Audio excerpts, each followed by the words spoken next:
एक बार की बात है, एक शांत और हरे भरे ग्रामीण इलाके में माया नाम की एक युवती रहती थी।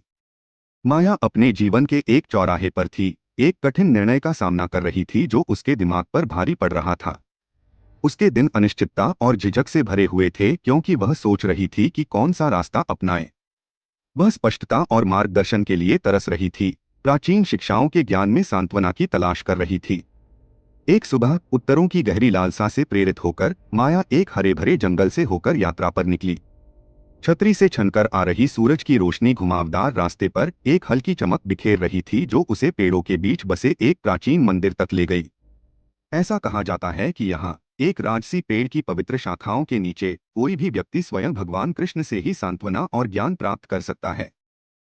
जब माया मंदिर के पास पहुंची तो उसने एक बांसुरी की मधुर धुन सुनी। उत्सुकता से उसने ध्वनि का अनुसरण किया और पाया कि भगवान कृष्ण पारंपरिक पोशाक में सजे हुए पूरी तरह से खिले हुए एक जीवंत पेड़ की छाया में शांत भाव से अपनी बांसुरी बजा रहे थे। कृष्ण के आसपास की हवा शांति से झिलमिला रही थी और माया को अपने परेशान दिल पर शांति की भावना महसूस हुई।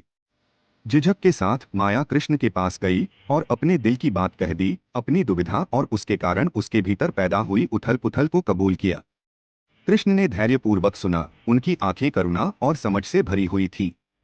उन्होंने माया को अपने पास एक पुरानी पत्थर की बेंच पर बैठने का इशारा किया और उसे शांति और ज्ञान के अपने घेरे में आमंत्रित किया।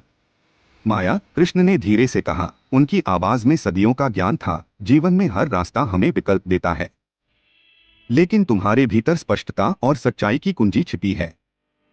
अपने दिल की फुसफुसाहट सुनो क्योंकि यह वह रास्ता जानता है जो तुम्हारी गहरी इच्छाओं के साथ प्रतिध्वनित होता है। जब कृष्ण बोल रहे थे, माया को अपनी आत्मा में हलचल महसूस हुई। उसने महसूस किया कि उसकी उलझन के बीच उसकी आंतरिक आवाज में वे उत्तर थे जो वह चाहती थी।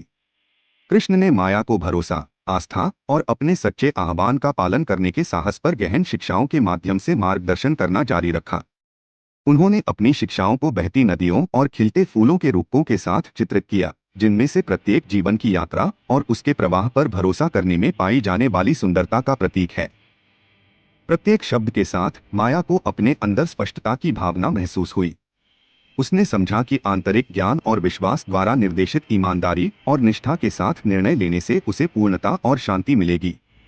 उसके दिल पर जो बोझ था वह उतरने लगा, उसकी जगह एक नया संकल्प और दृढ़ संकल्प आया।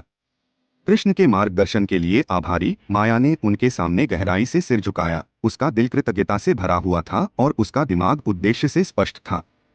वह अपने जीवन के चौराहे पर लौट आई, अब अलग अलग रास्तों को नई स्पष्टता और आत्मविश्वास के साथ देख रही थी। आगे बढ़ने के प्रत्येक कदम के साथ उसने कृष्ण की शिक्षाओं को अपनाया, आगे की यात्रा पर भरोसा किया और यह जाना कि उसकी आंतरिक आवाज हमेशा उसका सच्चा मार्गदर्शन करेगी। और इसलिए माया की कहानी हमें वह कालातीत ज्ञान सिखाती है जो हम में से प्रत्येक के भीतर रहता है, अपनी आंतरिक आवाज को सुनना, खुद पर भरोसा करना और जीवन की यात्रा में विश्वास रखना। माया की तरह हम सभी को समय से परे की शिक्षाओं में सांत्वना और मार्गदर्शन मिले जो हमें हमारे अद्वितीय पथ पर स्पष्टता, उद्देश्य और पूर्णता की ओर ले जाएं।